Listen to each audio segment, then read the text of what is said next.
Morning Celkon mobiles business breakfast షోకి స్వాగతం. Global markets ఈ ఉదయం కొంత ఫ్లాట్గా ట్రేడ్ అవుతున్నాయి. లాస్ట్ నైట్ యుఎస్ మార్కెట్స్ కూడా ఫ్లాట్గా క్లోజ్ అయ్యి, ఈ నేపథ్యంలో ఏషియన్ మార్కెట్స్లో కొంత మిక్స్డ్ ట్రెండ్ కనిపిస్తుంది. మన నిఫ్టీ కూడా ఎస్టెక్స్ నిఫ్టీ ట్రెండ్ బట్టి చూస్తే ఫ్లాట్గా ఓపెన్ అయ్యే అవకాశాలు ఎక్కువ కనిపిస్తున్నాయి. ఎందుకంటే ఇవాళ కీలకమైన రైల్వే బడ్జెట్ ప్రవేశపెట్టున్నారు రైల్వే మంత్రి. సో డొమెస్టిక్ క్యూస్ డామినేట్ చేయబోతున్నాయి వచ్చే ఇవాళ, రేపు, ఎల్లుండి ఈ 3 రోజులు కూడా మార్కెట్ భవిష్యత్ గమనానికి అవసరమైన కీ ట్రిగర్ ఈవెంట్స్ లైనప్ అయి ఉన్నాయి ఈ 3 రోజులు కూడా. సో ఇవాళ కేంద్ర రైల్వే మంత్రి ఎటువంటి రైల్వే బడ్జెట్ ప్రవేశపెడతారు అన్నది కీలకమైన అంశం అయితే, రేపు ఎకనామిక్ సర్వే రాబోతోంది. ఎకనామిక్ సర్వేలో ఆర్థిక వ్యవస్థ గమనానికి సంబంధించిన ఇండికేటర్స్ ఉంటాయి. అలాగే ఎల్లుండి అత్యంత ప్రాధాన్యత సంతరించుకున్న యూనియన్ బడ్జెట్ కూడా ఉంటుంది. సో ఈ 3 ఈవెంట్స్ మార్కెట్ డైరెక్షన్ను మార్చగలిగే శక్తి ఉన్న ఈవెంట్స్. సో ఈ ఈవెంట్స్ నుంచి మార్కెట్ ఎటువంటి క్యూస్ తీసుకుంటుంది, ఎటువంటి డైరెక్షన్ తీసుకుంటుంది అన్నది షార్ట్ టర్మ్లో మనం చూడబోతున్న ట్రెండ్. సో రైల్వే మంత్రి సురేష్ ప్రభు ఒక పెద్ద రిఫార్మిస్ట్గా, అలాగే ఒక సెన్సిబుల్ ప్రాక్టికల్ పర్సన్గా పేరున్న మనిషి. సో ఇటువంటి పర్సన్ నుంచి వచ్చే బడ్జెట్ ఎలా ఉంటుంది అన్నది ఆసక్తికరం, కీలకం కాబోతోంది. So hire spending multiplier effect ఉంటుంది. సో రైల్వేస్ కనుక అగ్రెసివ్ ఇన్వెస్ట్మెంట్ ప్లాన్స్ను, అగ్రెసివ్ స్పెండింగ్ ప్లాన్స్ని కనుక అనౌన్స్ చేస్తే దీని ప్రభావం రకరకాల సెక్టర్స్ మీద ఉంటుంది. అది స్టీల్, సిమెంట్, ఇన్ఫ్రాస్ట్రక్చర్, ఇటువంటి సెక్టర్స్ అన్ని కూడా, పవర్, ఇటువంటి కంపెనీస్ అన్ని కూడా రైల్వేస్ ఖర్చు చేయబోయే మొత్తాన్ని వాళ్ళ బిజినెస్కి వినియోగించుకుంటాయి. కాబట్టి ఆయా సెక్టర్స్ మీద చాలా ప్రభావం ఉంటుంది. అలాగే 2013-14 బడ్జెట్ కనుక మనం చూస్తే, లాస్ట్ ఇంటర్మ్ బడ్జెట్ మనం చూస్తే ఆపరేటింగ్ రేషియో 93.5% ఉంది. దీన్ని ఇంటర్మ్ బడ్జెట్లో 14-15 బడ్జెట్లో 92.5% చేయాలన్న టార్గెట్ నిర్ణయించున్నారు. అంటే ఆపరేటింగ్ రేషియో అంటే ప్రతి రూపాయి రెవెన్యూకి రైల్వేస్ ఎంత ఖర్చు కోసం ఎంత వినియోగిస్తున్నాయి అనేది. సో రూపాయి వస్తే 94 పైసలు ఖర్చు పెట్టేస్తున్నాయి. మిగతా 6 పైసలతో ఏం చేస్తారు? ఏమీ చేయలేరు. సో ఇన్వెస్ట్మెంట్స్ను చేయాలి, ఇన్వెస్ట్మెంట్స్ పెంచాలి, కొత్త ట్రాక్స్ వేయాలి, కొత్త లైన్లు వేయాలి, వ్యాగన్స్ పెంచుకోవాలి, రైల్వే స్టేషన్ ఆధునీకరించాలి, సిగ్నలింగ్ వ్యవస్థని సేఫ్ వేలో దాన్ని అభివృద్ధి చేయాలి. ఇటువంటి రకరకాల పనులు ఉంటాయి రైల్వేస్కి. వీటన్నిటికీ డబ్బు లేక బడ్జెటరీ సపోర్ట్ మీదనో, అంటే కేంద్ర ప్రభుత్వం ఇచ్చే బడ్జెటరీ సపోర్ట్ మీదనో, లేకపోతే ఏదైనా రుణాలు తీసుకునో ఇలా మేనేజ్ చేస్తూ వస్తున్నారు. సో వీటన్నిటికీ రైల్వే మంత్రి ఎటువంటి పరిష్కారాలు సూచిస్తారు అన్నది కీలకం. ఎందుకంటే ప్యాసింజర్ ఫేర్స్ మీద చాలా నష్టం వస్తుంది. రైల్వేలు సంవత్సరానికి సుమారుగా 20,000 కోట్ల రూపాయలు నష్టపోతున్నాయి. సో దీన్ని ప్యాసింజర్ ఫేర్స్ పెంచితేనే, అంటే ఇంకా లక్కీగా అదృష్టవశాత్తు డీజిల్ ప్రైసెస్ తగ్గాయి కాబట్టి ఈ మధ్య రైల్వేల నష్టం కొంత తగ్గింది. అదర్వైజ్ ప్యాసింజర్ ఫేర్స్ పెంచందే రైల్వేలు మనుగడ కష్టం, రైల్వేలు ఇన్వెస్ట్ చేయలేవు. సో ఆ ధైర్యం ఏమైనా చేయగలుగుతారా? ప్యాసింజర్ ఫేర్స్ని ఏమైనా కొద్దిగా కాస్త మొత్తమైనా పెంచే ధైర్యం ఏమైనా చేస్తారా? లేకపోతే మన ఢిల్లీ ఎన్నికల్లో దెబ్బ తగిలింది కాబట్టి ఎందుకు వచ్చిన గొడవలే అని ప్యాసింజర్ ఫేర్స్ను అలాగే విడిచిపెడతారా? ఇది ఒక ప్రధానమైన ఆసక్తికరమైన అంశం. ఇలా రకరకాల ఇన్వెస్ట్మెంట్స్ని ఎలా రైజ్ చేస్తారు, ఇటువంటి అంశాలన్నీ కూడా రైల్వే బడ్జెట్ సంబంధించిన ఆసక్తికరమైన అంశాలు. సో ఒక రిఫార్మ్స్ దిశగా రైల్వే బడ్జెట్ వెళ్తే మార్కెట్స్ పాజిటివ్గా రియాక్ట్ అవుతాయి. లేకపోతే మాత్రం యూనియన్ బడ్జెట్ కూడా ఇలాగే ఉంటుందేమో అన్న భయంతో మార్కెట్స్ దెబ్బతింటాయి. సో ఈ 2 అంశాల బ్యాలెన్సింగ్ ఫ్యాక్టర్ని ఇవాళ మనం చూడబోతున్నాం. అలాగే మరో కీలకమైన అంశం ఎక్స్పైరీ డే. సో ఇవాళ F&O సిరీస్ ఎక్స్పైరీ ఉంది, ఫిబ్రవరి సిరీస్. సో FIS బిహేవియర్ చూస్తే మనకు వాళ్ళు క్యాష్ మార్కెట్లో కొంటున్నారు, ఇండెక్స్ ఫీచర్స్ కావచ్చు, ఫీచర్స్ F&Oలో సెల్లింగ్ చేస్తున్నారు. సో హెడ్జింగ్ చేసుకుంటున్నారు వాళ్ళ పొజిషన్స్ని. ఒకవేళ యూనియన్ బడ్జెట్ డిసప్పాయింట్ చేస్తే ఎలా ఉండాలి అన్న అంశాన్ని వాళ్ళు ఇప్పటికే సిద్ధంగా ఉన్నారు. సో లాస్ట్ ఫ్యూ డేస్గా మనం బయింగ్ మాత్రం క్యాష్ మార్కెట్స్లో కొనసాగిస్తున్నారు. నిన్న కూడా 516 కోట్ల రూపాయల స్టాక్స్ను FIS మార్కెట్స్లో, క్యాష్ మార్కెట్లో కొనటం చూసాం. సో 8750 మార్క్ కీలకం కాబోతోంది, నిలబడుతుందా లేదా అన్నది. అలాగే రోల్ ఓవర్స్ ఎలా ఉంటాయి ఇవాళ, రేపు కూడా, ఇవన్నీ కూడా ఇండెక్స్ సంబంధించిన అంశాలు, ఆఫ్కోర్స్ ఇండెక్స్ మేనేజ్మెంట్కి సంబంధించిన అంశాలు. అండ్ మధ్యాహ్నం ట్రేడింగ్లో షార్ప్ మూవ్స్ ఉంటాయి, చాలా కేర్ఫుల్గా ఉండాలి. నిన్న కూడా చూసాం, మార్నింగ్ అంతా స్ట్రాంగ్గా ఉండి ఈవినింగ్కి lowest point of the day దగ్గర క్లోజ్ అయ్యాయి. సో ఇవాళ కూడా అటువంటిదే జరుగుతుందా అన్నది కూడా చూడాలి. అండ్ ప్రస్తుతానికైతే FIS మార్కెట్స్ పట్ల పాజిటివ్గా ఉండడం ఒకటి ఊరట కలిగించే అంశం, ఆసక్తి కలిగించే అంశం. ప్రతి డిక్లైన్లోనూ FIS షేర్లు కొంటున్నారు. సో కొన్ని స్పెసిఫిక్ స్టాక్స్ మినహాయిస్తాయి, ICICI లాంటి వాటిలో ఇంకా బయింగ్ రావట్లేదు. మిగిలిన వాటిల్లో మనం ఎస్పెషల్ ఐటీ స్టాక్స్లో ప్రతి డిక్లైన్లో బయింగ్ జరుగుతుంది. హెచ్డిఎఫ్సి బ్యాంక్ లాంటి స్టాక్స్ని కొంటున్నారు. సో ఇటువంటివన్నీ కూడా కొంత ఓటు కలిగించే అంశాలు. అయితే ఎకనామిక్ సర్వేలో మనం చూడబోతున్న ట్రెండ్స్ను ఆధారంగా స్టాక్ మార్కెట్స్ మూవ్ అవుతాయి. సో రేపటి ఎకనామిక్ సర్వే కూడా ఈ నేపథ్యంలో ప్రాధాన్యత సంతరించుకుందని చెప్పుకోవచ్చు. ఇక స్టాక్ స్పెసిఫిక్ యాక్షన్ ఎలాగ ఉంటుంది, న్యూస్లో ఉన్న స్టాక్స్ను వాచ్ చేస్తూ ఉండండి. మిగతా మార్కెట్స్ పరిస్థితి గురించి మాట్లాడేందుకు మనతో అనలిస్ట్ సిద్ధంగా ఉన్నారు. సో సుందరరాజు గారు, ఏంటి తిరుపతి వెళ్ళి వచ్చినట్లుగా ఉన్నారు? అవునండి, ఎప్పటి నుంచో వెళ్ళాలని ఒక ఆశ, అండ్ ఇన్ఫాక్ట్ తల్లి ఇవాళ కూడా ఎప్పటి నుంచో ఒక కోరిక, ఆ మొక్కు ఇప్పుడు తీరింది. సో మొక్కు తీర్చున్నారు, టోపీలో చాలా అందంగా కనిపిస్తున్నారు. అండ్ ఎటువంటి ట్రెండ్ మీరు ఎక్స్పెక్ట్ చేస్తున్నారు? వెంకన్న స్వామికి ఏ మొక్కు చెల్లించి వచ్చారు? జనరల్గా మొక్కు అనేది స్వామివారికి పర్టికులర్ కోరిక అని ఎప్పుడు నాకు కోరే అలవాటు లేదు. ఎప్పుడైనా సరే కోరుకున్నారేమో మా ఆశ. జనరల్గా అందరూ బాగుండాలి, సర్వే జన సుఖినో భవంతు. ఒకసారి వెళ్తే కనుక దేవుడికి ఒకసారి గుర్తుపెట్టుకుంటాడు మనల్ని, అనుకునే ఆ ఉద్దేశంతో వెళ్ళడం జరిగింది. సో ఆయన మీరు గుర్తుండాలన్న కోరికతో వెళ్ళొచ్చారు అంతే. ఓకే, సో మార్కెట్ ట్రెండ్స్ ఎలా ఎక్స్పెక్ట్ చేస్తున్నారంటే ప్రీ బడ్జెట్ ఎటువంటి యాక్షన్ మీరు ఎక్స్పెక్ట్ చేస్తున్నారు? ప్రీ బడ్జెట్ లో చూస్తే కనుక మార్కెట్ వీక్ గానే ఉండే అవకాశం కనిపిస్తుంది. ఎందుకంటే మనం లాస్ట్ 2 days చూసాము, షార్ట్ టర్మ్ సపోర్ట్ 8,800 లెవెల్ ని కొంచెం 2-3 రోజులుగా బాగా పరీక్షించి దాని కిందే క్లోజ్ అవడంతో టెక్నికల్ గా షార్ట్ టర్మ్ లో ఒక చిన్న మైనర్ డౌన్ సైడ్ బ్రేక్అవుట్ రావడం జరిగింది. కానీ ఇది ఫైనల్ కూడా కాదు, ఎందుకంటే బడ్జెట్ రోజు ఏ మాత్రమైనా పాజిటివ్ సర్ప్రైజెస్ వచ్చి మార్కెట్ ఏమైనా కనుక ఇవాళ రేపట్లో కనుక సడన్ గా రీబౌండ్ అయ్యి 8,800 స్థాయిని అధిగమించి దానిపైన కనుక నిలదొక్కుందంటే, అంటే క్లోజింగ్ సమయానికి 8,800 పైన కనుక నిలబడిందంటే మార్కెట్లో ఒక షార్ట్ టర్మ్ ర్యాలీ వచ్చే అవకాశం ఉంది. అలా కాకుండా ఇవాళ కూడా మార్కెట్ వీక్గా ఉందంటే కనుక మార్కెట్ షార్ట్ టర్మ్ వీక్నెస్ వచ్చే అవకాశమే కనిపిస్తుంది. అలాగే బ్యాంక్ నిఫ్టీ మనం చూసాము, లాస్ట్ 1 week అంతక్రితం మార్కెట్ రికవరీలో కూడా పెద్ద వీక్నెస్ కనిపించలేదు. కొంచెం అప్ ట్రెండ్లో కూడా మన బ్యాంకింగ్ స్టాక్స్ అన్ని కూడా డౌన్ ట్రెండ్ చూసాము. 19,000 కీలకమైన మద్దతు స్థాయిని కూడా బ్యాంక్ నిఫ్టీ కొంచెం బ్రేక్ అయ్యి దాని కింద క్లోజ్ అవడంతో బ్యాంకింగ్ స్టాక్స్లో కూడా మరింత వీక్నెస్ వచ్చే అవకాశం ఉంది. లాస్ట్ 2 days రియాక్షన్లో కూడా కొన్ని ఫ్రంట్ లైన్ బ్యాంకింగ్ స్టాక్స్ కూడా ఒక మైనర్ డౌన్ సైడ్ బ్రేక్అవుట్ కూడా రావడం జరిగింది. సో ఇవన్నీ చూస్తుంటే కనుక మార్కెట్ కొంచెం వీక్ గానే ఉంది. అలాగే మనం వీక్లీ చార్ట్ లో చూస్తే కనుక గత 2 వారాలుగా ఒక టాప్ ఏర్పడింది, డబుల్ టాప్ ప్యాటర్న్ అంటాము. కరెక్ట్గా 8,900, 9,000 దగ్గర కొంచెం major resistance short term top ఏర్పడినట్టు కనిపిస్తుంది. పైగా టెక్నికల్ గా ఓవర్ బాట్ లో ఉంది. ఇంకా మంత్లీ చార్ట్ లో చూస్తే కనుక కొంచెం RSI నెగిటివ్ డైవర్జెన్స్ చూపిస్తుంది. సో కాబట్టి ఆ ఓవర్ బాట్ పొజిషన్ అనేది అడ్జస్ట్ అవ్వాలంటే ఒక కపుల్ ఆఫ్ వీక్స్ కూడా పట్టే అవకాశం కనిపిస్తుంది. కానీ బడ్జెట్ మటుకు చాలా కీలకము. బడ్జెట్ లో క్లోజింగ్ సమయానికి వరకు చూడండి, ఆ రోజంతా కూడా చాలా వాలటిలిటీ ఉంటుంది. Up and down 50 points, 100 points చాలా తీవ్రంగా ఉంటుంది. సో ట్రేడర్స్ కొంచెం ఓపిక బట్టి ఆ రోజు ట్రేడింగ్ చేయకుండా కొంచెం క్లోజింగ్ సమయానికి వరకు చూసి మార్కెట్ కుదురుపడి స్టెబిలైజ్ అయిన తర్వాత పొజిషన్ తీసుకోవచ్చు. ప్రస్తుతానికి లాంగ్ పొజిషన్ అవాయిడ్ చేయండి. లాంగ్ పొజిషన్ ఉందంటే కనుక ఇవాళ క్లోజింగ్ బేసిస్ మీద స్టాప్ లాస్ పెట్టి హోల్డ్ చేయొచ్చు. షార్ట్ ఉందని కనుక 8,800 పైన స్టాప్ లాస్ పెట్టచ్చు. So on the whole market short term అయితే కొంచెం వీక్నెస్ కనిపిస్తుంది. 20 days మూవింగ్ యావరేజ్ నిన్న మొన్న కొంచెం టెస్ట్ చేసి దాని కింద క్లోజ్ అవడంతో మరింత కాషియస్ ట్రెండ్గా ఉంటేనే మంచిది. సో FIS బిహేవియర్ చూస్తే కొంత బేరిష్ గా ఉన్నట్లుగా కనిపిస్తుంది. క్యాష్ మార్కెట్లో కొంటున్నప్పుడు కూడా F&Oలో షార్ట్ పొజిషన్స్ భారీగా క్రియేట్ చేస్తున్నారు. Almost 10,500 crores worth short positions నిఫ్టీలోనే కనిపిస్తున్నాయి. సో ఎలా అర్థం చేసుకోవాలి, ఏం చేయాలి ఈ టైంలో షార్ట్ టర్మ్ ఇన్వెస్టర్స్, ట్రేడర్స్? ఇప్పుడు షార్ట్ టర్మ్ ట్రేడింగ్ అనేది వోలటాలిటీ అనేది బాగుందండి. ప్లస్ మార్కెట్ ఏంటంటే ఈవెంట్ కోసం వెయిట్ చేస్తుంది. ఇన్ని రోజులు మనం చూసే మార్కెట్ ఒక అప్ ట్రెండ్ ఉంది, తర్వాత ఒక కన్సాలిడేషన్, ఇప్పుడు కూడా ఈవెన్ కన్సాలిడేషన్ లో ఉంది. అయితే లాస్ట్ ఒక 1 week గాని చూస్తే మళ్ళీ మార్కెట్ లో వోలటాలిటీ అనేది చాలా ఎక్కువైపోయింది. దీనికి ప్రధాన కారణం బ్యాంక్ నిఫ్టీ హైయర్ లెవెల్ లో సస్టైన్ కావట్లేదు. ఇప్పుడు మార్కెట్ లో కరెక్షన్ కన్నా బ్యాంక్ నిఫ్టీలో కరెక్షన్ అని అనొచ్చు. ఏమాత్రం హైయర్ లెవెల్కి వచ్చినప్పుడల్లా bank Nifty and banking stocks అన్ని కూడా బాగా వీక్ గా ఉన్నాయి. బట్ ఓవరాల్ గా F&Oలో కానీ చూస్తే, FIS యాక్టివిటీ కానీ చూస్తే వాళ్ళు ఎక్కువగా ట్రేడింగ్ రేంజ్ లోనే వాళ్ళని మార్కెట్లో ప్లే చేస్తున్నట్టు మనకు అనుకోవచ్చు.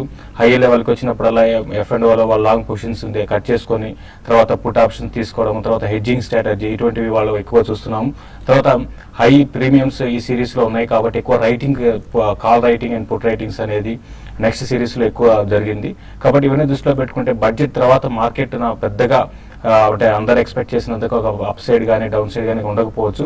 బట్ నెక్స్ట్ 1 month లో ఒక 500 points, 8,500 and 9,000 మధ్యలోనే నెక్స్ట్ 1 month ఉండే అవకాశం ఉంటుంది. అందుకే నేను చెప్పడం జరిగింది, కాల్ రైటింగ్ 9,000 కాల్ రైట్ చేయమన్నాను. At the same time 8,500 call write చేస్తే రెండు కూడా 220 rupees వాల్యూ అవుతుంది. కాబట్టి ఇది ఈ ప్రీమియం మొత్తం నెక్స్ట్ 1 month లో మార్కెట్ ఇదే రేంజ్ లో ఉంటే రెండు ప్రీమియం ని ఎంజాయ్ చేయొచ్చు. కాబట్టి ఎక్కువ కాల్ రైటింగ్ ట్రేడ్ చేశారా? ఏమండి సో మీరు కూడా రాశారు నేను calls. కాంటెనింగ్ ఈ రోజు రేపటో రాయాలనుకుంటున్నాను. బట్ ఓవరాల్ గా నాది కూడా ఏంటంటే ఆప్షన్స్ లో ఎడ్జింగ్ లోనే ఉన్నాను నేను కూడా. బట్ ఓవరాల్ ట్రెండ్ పరంగా చెప్పాలంటే ఎందుకంటే ఆ ప్యూర్ ఆప్షన్ తీసుకునే బదులు అంటే కాల్ ఆప్షన్ కానీ పుట్ ఆప్షన్ తీసుకునే బదులు ఆప్షన్ రైట్ చేసేదంటే ప్రీమియమ్స్ ఉన్నాయి, దానివల్ల దాన్ని ఉపయోగించుకొని ఈవెంట్ ఉంది కాబట్టి ఎక్కువ ప్రీమియమ్స్ ఉన్నాయి. ఆ ప్రీమియం మనం ఎంజాయ్ చేయాలంటే మాత్రం డెఫినెట్ గా ఆప్షన్ రైట్ చేయమంటాను. స్టాక్ స్పెసిఫిక్ విషయానికి వస్తే మాత్రం ఈ రోజు కొంచెం బ్యాంకింగ్ స్టాక్స్ లో కొంత లోయర్ లెవెల్లో కొంత బయింగ్ రావడానికి అవకాశం ఉంటుంది. But higher level same trend up trend అనేది ఆగిపోవచ్చు, రేంజ్ బౌండ్ ఉండే అవకాశం ఉంటుంది. లాస్ట్ హాఫ్ అన్ అవర్ లో మాత్రం last half an hour 45 minutes లో హెవీ అప్ ట్రెండ్ కానీ డౌన్ ట్రెండ్ కానీ మార్కెట్లో చోటు చేసుకోవచ్చు. 8820 కానీ నిఫ్టీ కానీ క్రాస్ కాలేకపోతే మళ్ళీ డౌన్ ట్రెండ్ వచ్చే అవకాశం ఎక్కువ ఉందండి. ఇన్వెస్టర్స్ నుంచి కాల్స్ అలాగే మెయిల్స్ తీసుకోబోయే ముందు కాసేపు విరామ్.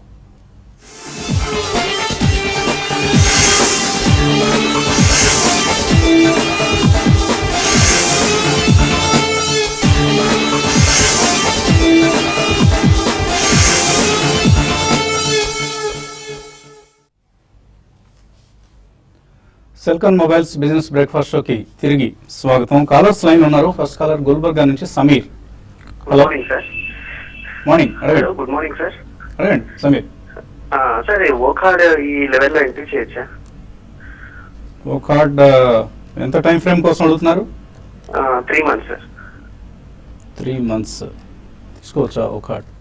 ఒకటి చూస్తే కనుక మనం ఎక్కడో 500 రూపాయల లో నుంచి గత 6 నెలలుగా జూన్ లో ఒక బాటం ఏర్పడింది. అప్పటి నుంచి మనం కంటిన్యూస్ గా 7 నెలలుగా పెరుగుతూ 1650 వరకు రావడం జరిగింది. ఈ లాస్ట్ 1 week రియాక్షన్ లో కూడా ఒక ఈ రీసెంట్ హై అయిన 1600 కూడా బ్రేక్అవుట్ అయ్యి టెక్నికల్ గా పాజిటివ్ గానే కనిపిస్తుంది. అప్వర్డ్ స్ట్రీమ్ ఇంకా ఉన్నట్టే కనిపిస్తుంది. టెక్నికల్ గా ఇంకా ఫుల్ గా బుల్లిష్ ప్యాటర్న్ లోనే ఉంది. బై చేయొచ్చు, కాకపోతే కొంచెం టెక్నికల్ గా ఓవర్ బాట్ పొజిషన్ ఉంది. మన డైలీ చార్ట్ లోను వీక్లీ చార్ట్ లో ఉంది కాబట్టి ఒక చిన్న డిప్ వచ్చే అవకాశం ఉంది. సో హై రేట్ లో చేసే బదులు నా ఉద్దేశం ఎలాగో బడ్జెట్ కూడా వస్తుంది కాబట్టి ఏమైనా రియాక్షన్ వస్తే కనుక డెఫినెట్ గా డిప్ లో బై చేయండి. బెంగళూరు నుంచి నాగేశ్వరరావు లైన్ ఉన్నారు. హలో. హలో అరే నాగేశ్వర గారు. సార్ నేను ఐసిఐసిఐ బ్యాంకు 338 లో కొన్నాను సార్. హోల్డ్ చేయాలా సేల్ చేయాలా సార్? సో నష్టంలో ఉన్నారు. ఐసిఐసిఐ బ్యాంక్ లాస్ బుక్ చేయొచ్చా? హోల్డ్ చేస్తే ఏదైనా పెరుగుతుందా? అంటే హోల్డ్ చేయమని చెప్తానండి. ఎందుకంటే ఇది 380 నుంచి నాన్ స్టాప్ గా 322 రూపీస్ దాకా రావడం చూసాము. అయితే లాస్ట్ ఒక 10 days బ్యాక్ మనం గమనిస్తే 320 లెవెల్స్ నుంచి స్టాక్ రివర్స్ అయ్యి మళ్ళీ 340 లెవెల్స్ కూడా వచ్చింది. బట్ షార్ట్ టర్మ్ ట్రెండ్ మాత్రం కొంచెం వీక్ గానే ఉంటుంది. బట్ మీరు హోల్డ్ చేయండి, కొన్ని రోజులు హోల్డ్ చేయగలిగితే అట్లీస్ట్ 2 to 3 months హోల్డ్ చేయగలిగితే మళ్ళీ స్టాక్ లో ఒక అప్ ట్రెండ్ రావచ్చు. బట్ 320 కానీ బ్రేక్ అయిందంటే అరౌండ్ 305 దాకా రావడానికి అవకాశం ఉందండి. బడ్జెట్ ఉంది కాబట్టి బడ్జెట్ తర్వాత మార్కెట్ లో కొంచెం అప్ ట్రెండ్ ఉంటే ఇది కూడా పార్టిసిపేట్ చేసే అవకాశం ఉందండి. హైదరాబాద్ నుంచి విశ్వనాథ్ లైన్ లో ఉన్నారు. హలో విశ్వనాథ్. అడగండి. సార్ ఈఎస్ఎస్డి అల్యూమినియం గురించి బై చేయాలనుకున్నాను. ఈ రేట్లో బై చేయొచ్చు సార్? ఏ కంపెనీ అన్నారు? హలో. అది 700 రూపీస్ ఉండే తగ్గింది సార్ బాగా. కంపెనీ పేరు స్పష్టంగా చెప్పండి. సో అది ఇప్పుడు ఈ రేట్లో తీసుకోవచ్చా? ఈ రేట్లో తీసుకోవచ్చు సార్, అది బై చేయొచ్చా? కంపెనీ పేరు సీక్రెట్ గా పెడదాం అనుకుంటున్నారా? తెలియకుండా. 1 year sir target. 1 year. Company పేరు చెప్పండి దయచేసి. ESD aluminium. ESSDE sir. SD. Okay నా పేరు విశ్వనాథ్ సార్, హైదరాబాద్. ఓకే అండి. SD aluminium. సో ఎటువంటి సలహా ఇస్తారండి? టెక్నికల్ గా బాగా వీక్ గానే కనిపిస్తుంది. మనం గత కొన్ని నెలలుగా చూస్తే కనుక జూన్ నుంచి కరెక్ట్ గా మనం 700 రూపాయల నుంచి కంటిన్యూస్ గా తగ్గుతూ 200 రూపాయల వరకు పట్టడం జరిగింది. సో ఇప్పటికీ కొంచెం వీక్ గానే కనిపిస్తుంది. ఎక్కడ సపోర్ట్ తీసుకుంటుందో మనం చూడాలి. కరెక్ట్ గా 200 రూపీస్ దగ్గర లాంగ్ టర్మ్ సపోర్ట్ ఉంది కాబట్టి క్లోజర్ టు ఈ కరెంట్ లెవెల్లో కొంచెం సపోర్ట్ తీసుకొని పెరిగే అవకాశం ఉంది. టెక్నికల్ గా చూస్తే కనుక డైలీ చార్ట్ లోను వీక్లీను మంత్లీలోను మూడిట్లోనూ కొంచెం long term extremely over bat position లో ఉంది. ఇక్కడ నుంచి కొంచెం కరెక్షన్ ఆగి పెరిగే అవకాశం ఉంది.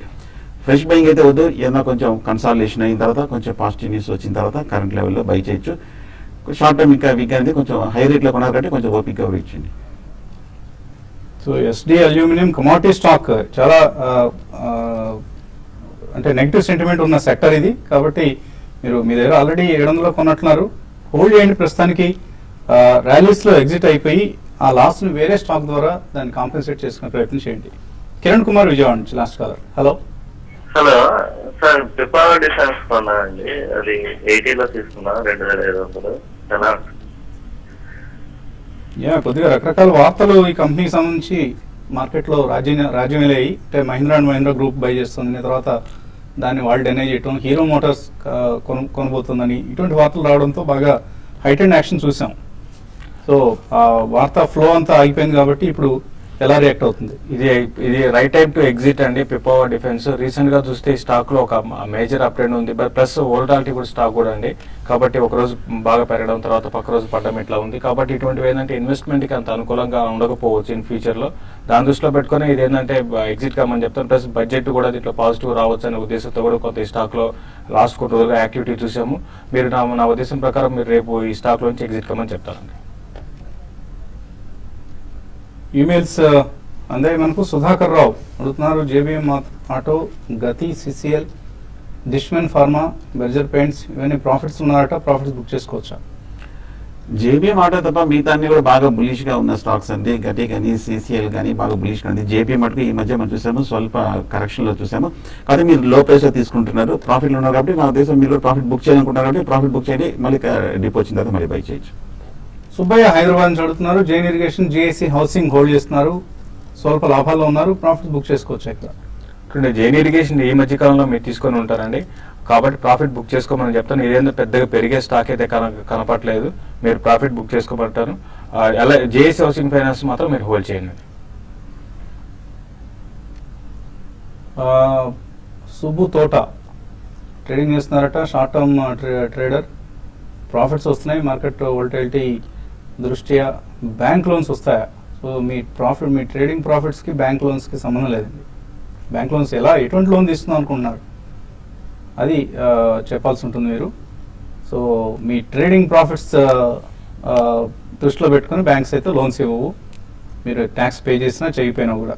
ఏదైనా స్పెసిఫిక్ పర్పస్తో అదర్ దాన్ ట్రేడింగ్ పర్పస్తో తీసుకునే ఉద్దేశం ఉంటే తీసుకోవచ్చు. హోమ్ లోన్స్ కావచ్చు, లేకపోతే పర్సనల్ లోన్స్ కావచ్చు అటువంటివి. బట్ ట్రేడింగ్ యాక్టివిటీని మీ ఇన్కమ్గా చూపించి మీకు లోన్ తీసుకోవాలనుకుంటే బ్యాంక్స్ లోన్స్ ఇవ్వండి, దయచేసి గమనించండి. సుబ్బారావు అడుగుతున్నారు, ఐఆర్బి ఇన్ఫ్రా మార్చ్ ఫ్యూచర్స్ 255 రూపాయలు కొన్నారు, హోల్డ్ చేయొచ్చా? హోల్డ్ చేయండి. లాస్ట్ 2 days గా చూస్తే కనుక 248, 250 రూపాయల దగ్గర సపోర్ట్ తీసుకుని ఒక చిన్న బ్రేక్అవుట్ కోసం ఎదురు చూస్తుంది. ఇవాళ రేపట్లో కనుక ఏమైనా కొంచెం స్ట్రాంగ్ అప్వర్డ్ 250 to 250 రూపాయలు కనుక బ్రేక్అవుట్ అయిందంటే ఒక షార్ట్ టర్మ్ అప్ ట్రెండ్ లో వెళ్ళే వస్తుంది. 245 కింద స్టాప్ లాస్ పెట్టి హోల్డ్ చేయండి. సాటర్డే రోజు కోసం ఏవైనా స్టాక్స్ తీసుకోవచ్చా ఇక్కడ? అంటే బడ్జెట్ రోజు కోసం మండే అమ్ముకునేట్లుగా ప్రదీప్ అడుగుతున్నారు. ఈసారి బడ్జెట్ అంత క్లియర్ ఇండికేషన్స్ అనేది మనకి రావట్లేదండి. ఆల్రెడీ దీని ఫ్యాక్టర్ మార్కెట్ అయిపోయింది. ఇప్పుడే అనుకున్నట్టుగా ఐఆర్బి ఇన్ఫ్రా ఒకటి నేను కొంచెం పాజిటివ్ ట్రెండ్ అప్ ట్రెండ్ కనపడింది, కాబట్టి దాన్ని మీరు తీసుకోవచ్చు. తర్వాత కొంచెం ఇన్ఫ్రా స్టాక్స్ తీసుకోమని సజెస్ట్ చేస్తానండి. బడ్జెట్ తర్వాత ఆలోచించి తీసుకోండి, హడావుడిగా మునిగిపోయిందే లేదు. సో బడ్జెట్ తర్వాత చక్కగా రివ్యూ చేసుకొని ఏ సెక్టర్స్ బెనిఫిట్ అవుతున్నాయి, ఏ సెక్టర్స్కు వరాలు వచ్చాయి, ఏ సెక్టర్స్కు బడ్జెట్ నెగిటివ్గా ఉంది, ఇటువంటి అంశాలని బేరీజ్ వేసుకుని విశ్లేషణ చేసిన తర్వాత తీసుకోవడం శ్రేయస్కరం అండి. నవీన్ వరంగల్ నుంచి అడుగుతున్నారు, గుల్షన్ పాలీ, సిసిఎల్ ప్రొడక్ట్స్ ఈ రేట్లో తీసుకోవచ్చా? సిసిఎల్ ప్రొడక్ట్స్ మటుకు చూస్తే టెక్నికల్ గా 200 రూపాయలు మేజర్ టాప్ నుంచి మన తగ్గుతూ 170 రూపాయలకు రావడం జరిగింది. కొంచెం వెయిట్ చేయండి, ఏమైనా డిప్ వస్తే కనుక బై చేయొచ్చు. అలాగే గుల్షన్ పాలిష్ చూస్తే కనుక టెక్నికల్ గా బాగా పెరిగింది. ఈ మధ్య 215 రూపాయల నుంచి 330 రూపాయల వరకు పెరిగింది. టెక్నికల్ గా కొంచెం పాజిటివ్ గా ఉన్నప్పటికీ కొంచెం ఓవర్ బాట్ లో ఉంది, ఒక డిప్ లో బై చేయొచ్చు. సింటెక్స్ 200 రూపాయలు అవుతుందా 1 to 2 years లో? అంటే మీరు 2 years అంటున్నారు కాబట్టి 2 years లో డెఫినెట్ గా 200 రూపీస్ అవడానికి అవకాశం ఉందండి. చాలా స్టడీగా ఉంది స్టాక్ అయితే. PNB, Punjab national bank, April futures కొందాం అనుకుంటున్నారు. Durga Sravani, down side risk ఎంత? ఏప్రిల్ ఎండ్కి ఎటువంటి టార్గెట్స్ ఎక్స్పెక్ట్ చేయొచ్చు? వీక్ గానే ఉందండి. ఈ మధ్య బాగా పడిన స్టాక్ లో పంజాబ్ నేషనల్ బ్యాంక్ ఒకటి. నా ఉద్దేశం 150 to 155 మధ్యన స్ట్రాంగ్ సపోర్ట్ ఉంది, అక్కడ నిలబడితే కనుక బై తీసుకోవచ్చు. నివాస్ అడుగుతున్నారు, కాల్ ఆప్షన్ రైటింగ్ అంటే ఏంటి? కాల్ ఆప్షన్ కొనటానికి రైటింగ్కి తేడా ఏంటి? మీరు అంటే నిఫ్టీ అనుకోండి, నిఫ్టీ ఇప్పుడు ఒక కాల్ ఆప్షన్ మీరు రైట్ చేయాలి అంటే నిఫ్టీ అక్కడ నుంచి ఈ లెవెల్ నుంచి పెరగదని మీరు ముందు ఊహించేసుకొని అక్కడ మీరు ఉన్నదాన్ని మీకు లేకపోయినా కూడా అమ్ముతారండి, దాన్ని రైటింగ్ అంటారు. At the same put option కూడా అదే విధంగా ఉంటుంది. అయితే మీరు కాల్ మీరు బై చేయాలంటే మాత్రం అంటే పెరుగుతుందనే మీరు మార్కెట్ పెరుగుతుంది అనుకుంటే కాల్ బై చేస్తారు. అదేవిధంగా మార్కెట్ కానీ స్టాక్ అని పడుతుంది అనుకుంటే మీరు పుట్ బై చేస్తారండి. మీరు కాల్ ఆప్షన్ రైట్ చేస్తున్నారంటే you are short seller almost. Like మీరు పుట్ ఆప్షన్ కొనటం, కాల్ ఆప్షన్ రైట్ చేయటం రెండు ఒకటే మీనింగ్ ఇస్తాయంటే మార్కెట్ పట్ల మీరు బేరిష్ ఉద్దేశంతో ఉన్నారు, మార్కెట్ తగ్గుతుంది అన్న ఉద్దేశంతో ఉన్నారు అన్న అభిప్రాయంతో ఉంటే కాల్ ఆప్షన్ రైట్ చేస్తారు. కాల్ కొంటున్నారంటే మీరు బులిష్గా ఉంటే కాల్ కొంటారు. సో ప్రధానమైన వ్యత్యాసం ఇది. దుర్గా ప్రసాద్ అడుగుతున్నారు టెక్స్మాకో రైల్ 160 రూపాయల్లో కొన్నారట, హోల్డ్ చేయొచ్చు, ఎగ్జిట్ కావచ్చు. హోల్ చేయండి. 170 రూపాయల నుంచి మనం స్ట్రాంగ్ 30 రూపాయలు ఈ మధ్య 2-3 రోజుల్లో పట్టడం జరిగింది. కాకపోతే కరెంట్ రేట్ 130 రూపాయల దగ్గర స్ట్రాంగ్ సపోర్ట్ ఉంది. ప్రస్తుతం హోల్డ్ చేయండి, బడ్జెట్ వరకు వెయిట్ చేయండి. వాళ్ళే రైల్వే బడ్జెట్ అండి. ఇప్పుడు మీరు బడ్జెట్కు ముందు అమ్ముకోవటం శ్రేయస్కరం. ఎందుకంటే బడ్జెట్ తర్వాత ఒకవేళ ఏదైనా నెగిటివ్ ఉంటే సెల్లింగ్ వచ్చే రిస్క్ ఉంటుంది. లేదు రిస్క్ తీసుకోగలనన్న సాహసం ఉంటే హోల్డ్ చేయండి. ఇది ఇవాల్టి Celkon mobiles business breakfast show.